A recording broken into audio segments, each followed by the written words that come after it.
ইসলামী বিশ্বাস অনুযায়ী হিন্দু ভাই বোনেরা বা অমুসলিমরা কেন জান্নাতে যেতে পারবেন না এর আসল কারণটি কি জানেন?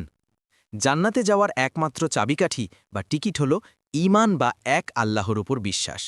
ইসলামী আকিদা মতে জান্নাত আল্লাহ তাআলার একটি বিশেষ পুরস্কার, যা শুধুমাত্র তাদের জন্য যারা মহান আল্লাহকে এক ও অদ্বিতীয় বলে মেনে নেয় এবং মূর্তি পূজা বা শিরক থেকে বিরত থাকে।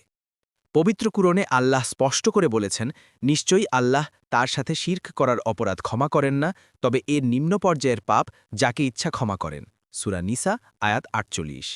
যেহেতু হিন্দু ধর্মে মূর্তি পূজা বা একাধিক ঈশ্বরের উপাসনা করা হয়, যা ইসলামের দৃষ্টিতে শিরক, তাই ইসলামী শরিয়ত অনুযায়ী তাদের জন্য জান্নাত অবধারিত নয়।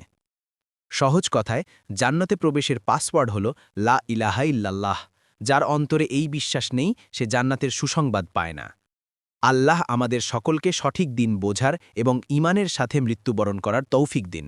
আমিন।